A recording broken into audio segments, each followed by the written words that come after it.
నమస్కారం అండి. నా పేరు డాక్టర్ ఆర్ఎంపి శెట్టి. జ్యోతిష్ శాస్త్ర విభాగంలో గత కొన్ని సంవత్సరాలుగా అనేక విషయాలు మీకు తెలుపుతూ వస్తున్నాను.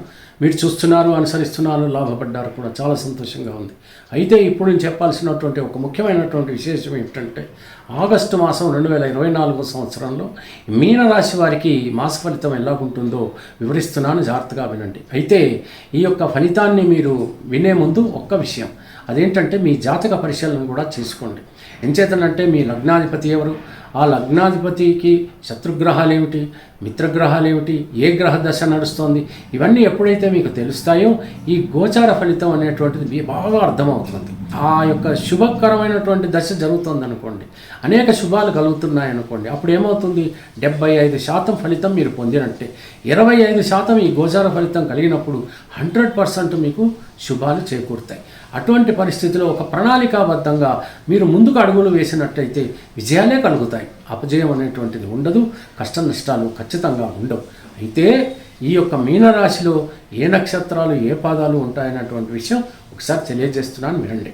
ఈ యొక్క మీనరాశిలోకి వచ్చేటప్పటికి పూర్వభాద్ర నక్షత్రం ఒక పాదం, ఆ తర్వాత ఉత్తరాభాద్ర నక్షత్రం 1 నుంచి 4 పాదాలు, అంటే 1, 2, 3, 4 పాదాలు, ఆ తర్వాత రేవతి నక్షత్రం 1, 2, 3, 4 పాదాలు ఉంటాయి. ఈ మీనరాశి వాళ్ళకి ఖచ్చితంగా అన్ని శుభాలే, అన్ని రకాలుగా అద్భుతంగా ఉంటుంది అన్నమాట ఈ మాసంలో మనం చెప్పచ్చు. కాకపోతే మీనరాశి వాళ్ళకి తృతీయంలో గురువు అంత బాగా ఉండడు కాబట్టి, వ్యయంలో శనైశ్వరుడు ఉన్నాడు కాబట్టి కొంచెం జాగ్రత్తగా ఉండాల్సి వస్తుంది. శుభాలు మాత్రం కలుగుతాయి, కానీ కొంచెం అనవసరమైనటువంటి ఖర్చులు ఉండొచ్చు. ఆ తర్వాత కొన్ని పెనాల్టీలు కూడా కట్టేటువంటి పరిస్థితులు ఏర్పడవచ్చు. కోర్టులో కేసులు ఉన్నటువంటి వాళ్ళు కొంచెం జాగ్రత్తగా ఉండండి. అయితే ప్రస్తుతం శనైశ్వరుడు ఒక్క స్థితిలో ఉండి మకరాన్ని చూస్తున్నాడు కాబట్టి అంత డేంజరస్గా ఏమీ ఉండదు. కానీ ఏది ఏమైనప్పటికీ కూడా శనైశ్వరుడు కాబట్టి ఈ యొక్క రాశి ఏదైతే మీనరాశి ఉంది గురువుకు సంబంధించింది కాబట్టి ఒక రకమైనటువంటి సమానత్వం ఉంది కాబట్టి శనైశ్వరుడే కాబట్టి కాస్త పరీక్షా సమయమా అన్నట్టుగా ఉంటుంది. మిగతా విషయాలకు వస్తే వస్తు సేకరణ బాగానే ఉంటుంది. మరి ఇంట్లోకి కావాల్సి వస్తుందో లేకపోతే మీ యొక్క వ్యాపారానికి కావాల్సి వస్తుందో ఏదైనప్పటికీ కూడా వస్తు సేకరణ మాత్రం కలుగుతుంది.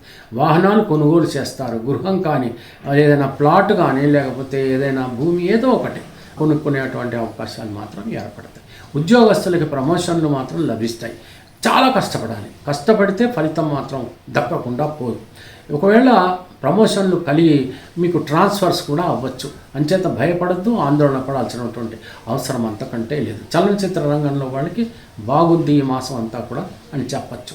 శ్రావణ మాసం కనుక విందు వినోదాల్లో పాల్గొంటారు, శుభకార్యాల్లో పాల్గొంటారు, లేకపోతే తీర్థయాత్ర రీత్యా ప్రయాణాలు సాగిస్తారు, శుభకార్యాల రీత్యా మీరు అందులో పాల్గొనేటువంటి అవకాశాలు ఉన్నాయి. రాజకీయ నాయకులైతే సభల్లో పాల్గొనేటటువంటి అవకాశాలు అందరికీ కూడా బాగుంటుందని చెప్పచ్చు, శుభకరంగా ఉంటుందని మాత్రం చెప్పవచ్చు. ఇక విదేశాలకు వెళ్ళాలి అనుకుంటున్నటువంటి వాళ్ళు మీరు సత్వరం మీ ప్రయత్నాలు ప్రారంభించండి, వెళ్ళేటువంటి పరిస్థితులు ఏర్పడతాయి. వివాహం కానటువంటి వాళ్ళు మాత్రం మీరు ప్రయత్నాలు ప్రారంభించండి, తొందరగానే మీకు వరుడు కానీ వధువు కానీ దొరికేటువంటి అవకాశం, వివాహం కూడా జరిగేటువంటి అవకాశం లేకపోలేదు.